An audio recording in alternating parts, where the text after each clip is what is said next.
Halo semuanya, perkenalkan nama saya Jeremy Niko, NIM C241700037, Departemen MSP, FPIK dari IPB.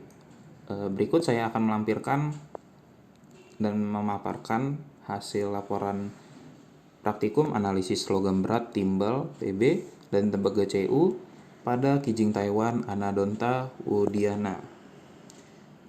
Untuk pendahuluannya, logam berat itu dapat ditemukan dari berbagai macam tempat dan ia bersifat toksik. Logam berat juga merupakan unsur logam dengan berat molekul yang tinggi, maka dikatakan logam berat.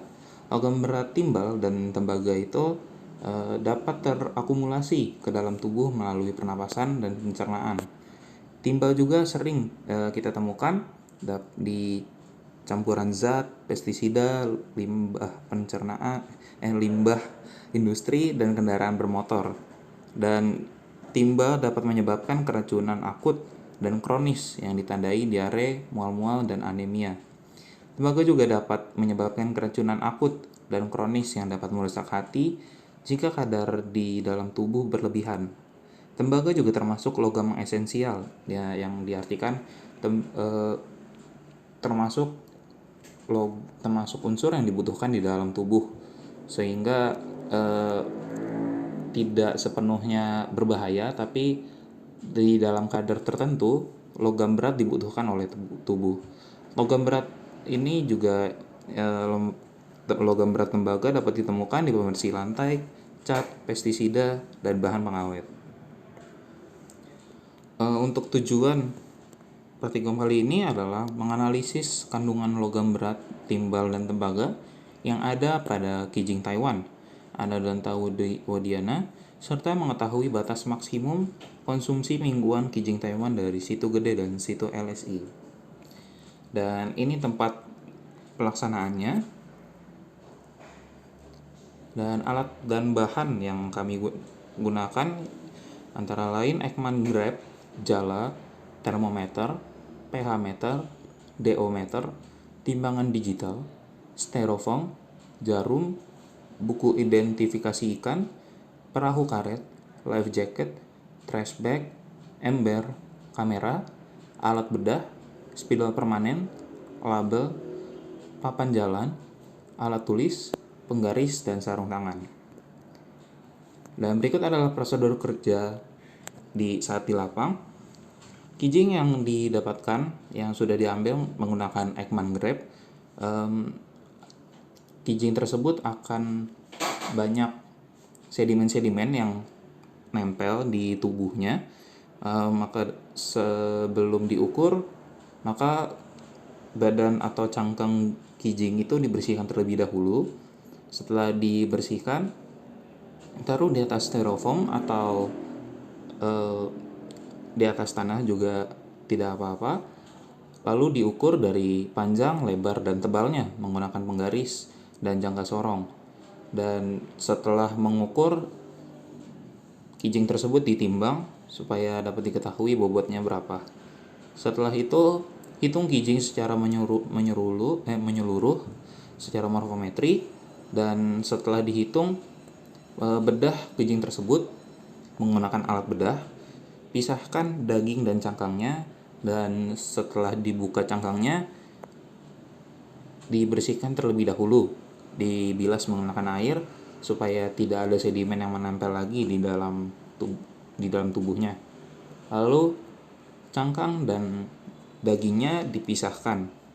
Setelah dipisahkan, dagingnya ditimbang menggunakan timbangan, lalu dimasukkan ke dalam botol dan nantinya akan dianalisis menggunakan atomic absorption spectrophotometry atau AAS.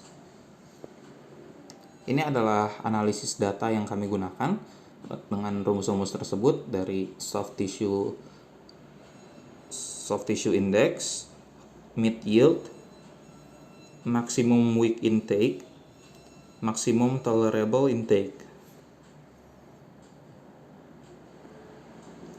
Dan inilah yang kami dapatkan. Dapat dilihat bahwa di situ LSI, nilai PB-nya yang didapatkan yaitu minus 3,32 dan CU-nya 4,19. Sedangkan di situ gede nilai PB 1,6 dan CU 3,44. Kandungan logam berat ini yang paling tinggi didapatkan di nilai PB di situ LSI. Sementara maksud saya yang paling besar CU, sementara pada PB bernilai minus. Hal ini dapat terjadi karena logam berat itu tidak dapat terdeteksi oleh AAS. Lalu untuk indeks selanjutnya MY, BCI, dan STI, hasil yang didapatkan di situ gede MY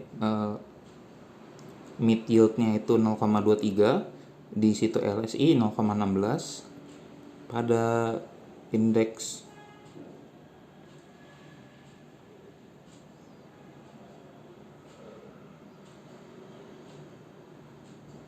indeks BCI-nya di situ gede 0,57 dan LSI 0,56 dan STI-nya itu 0,16 dan di LSI 0,14. Hasil ini diperoleh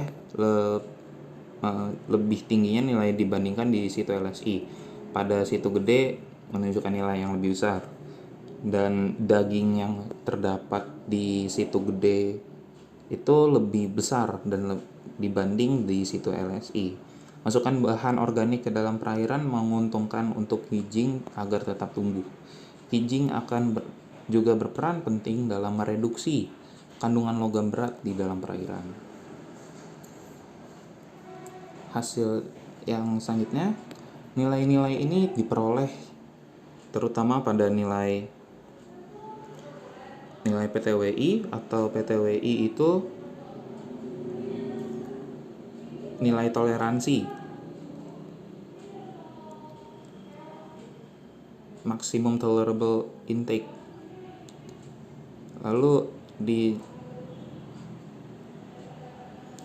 sini dapat dijelaskan bahwa hedging yang terdapat di di situ tersebut dapat tertolerir karena di kedua situ kadar logam beratnya masih terhitung dapat dikonsumsi, masih di atas, masih wajar untuk dikonsumsi dalam kadar wajar. Logam berat yang tapi jika konsumsian hedging Taiwan juga berlebihan, maka akan mengakibatkan kerusakan di dalam tubuh manusia karena logam beratnya terakumulasi lebih banyak. Maka dapat disimpulkan bahwa kadar logam yang lebih besar terdapat di situ gede, dan situ LSI juga mengandung logam berat juga, tapi tidak sebesar yang ada di situ gede. Walau kedua situ tersebut masih dapat dikonsumsi, dan kedua situ tersebut harus tetap dijaga, diawasi supaya biota yang terdapat di dalamnya tidak terkontaminasi kadar logam berat yang berlebihan. Maka saran dari laporan saya yaitu perlunya dilakukan analisis logam berat lain supaya perhitungan kadar toleransi lingkungannya bisa lebih akurat. Sekian dari saya. Mohon maaf jika ada kekurangannya. Saya ucapkan terima kasih.